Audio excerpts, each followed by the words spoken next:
Como ya se dijo en las disposiciones generales de los derechos reales, se consagran dos partes, dos capítulos. En el capítulo primero, que puede considerarse la parte estática, se define a los derechos reales, también se los enumera y se los clasifica. Y en el capítulo segundo, que puede considerarse como la parte dinámica, se consagran los modos generales para la adquisición, para la oponibilidad, para la transmisión y para la extinción de los derechos reales. Respecto de la forma de extinguirse, se han consagrado tres causales genéricas en el artículo 1907, que vale repetir, por tratarse de causales genéricas, se aplican a todos los derechos reales, salvo, claro está, que se disponga lo contrario en alguna regulación específica. Para el análisis de estas tres causales, conviene tener a la vista el artículo 1907, por eso lo voy a compartir en la pantalla.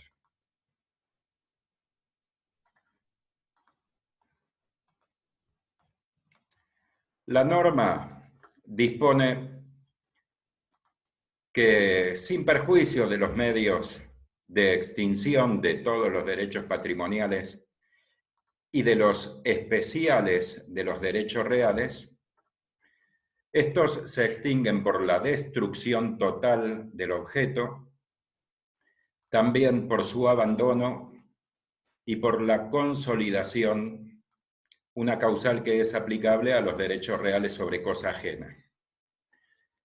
Si se analiza la primera causal, es decir, la destrucción, se observa que en el texto de la norma se indica que debe ser destrucción total, y ello hace que sea de aplicación solamente para objetos muebles.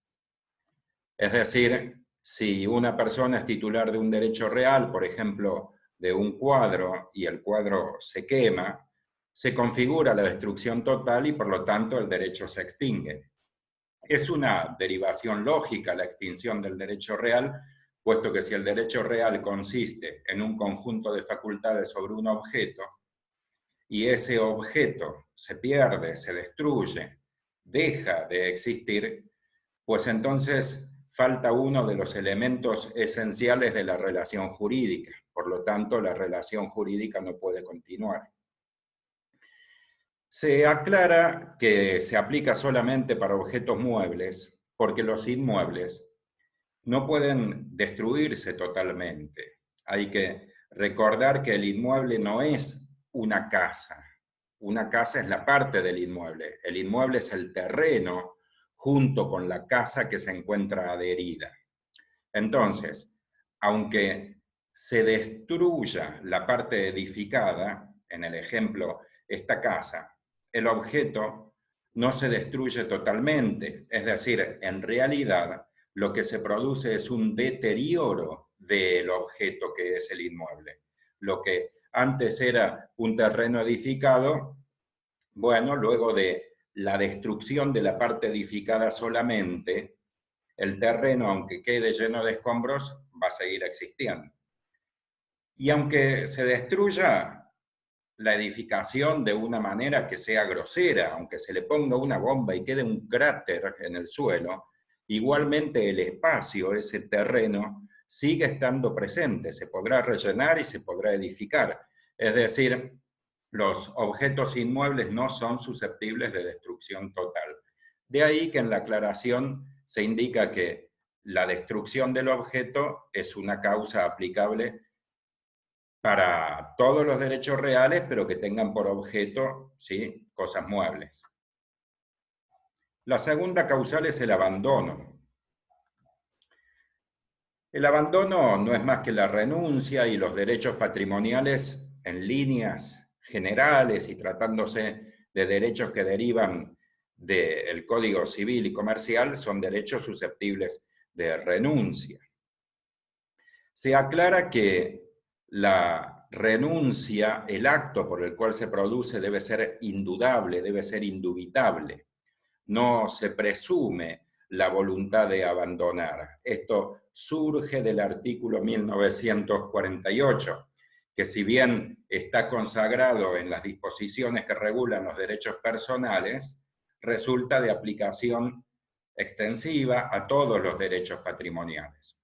Entonces, tratándose de un objeto inmueble, no pueden presentarse complicaciones con la aplicación de esta causal, puesto que para extinguir el derecho real se debe utilizar la forma de la escritura pública. Recuérdese que el artículo 1017 dispone que todos los derechos reales, sea para su adquisición, para su transmisión o para su extinción, cuando recaen sobre inmuebles, deben plasmarse en escritura pública. Es decir, que esta causal no presenta complicaciones cuando se trata del abandono de objetos inmuebles. Cuando se trata de objetos muebles, debe tenerse en cuenta que no alcanza con el desprendimiento material del objeto, sino que el abandono requiere la intención de renunciar al derecho de propiedad.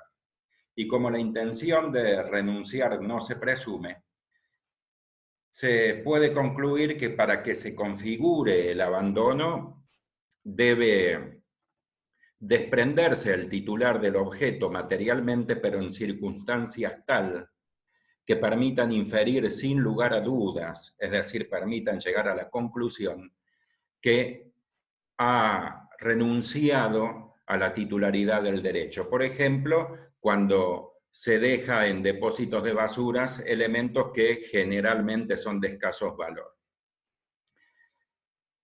Cabe también aclarar que el término abandono y el término renuncia son sinónimos, se utilizan ambos términos en el texto legal.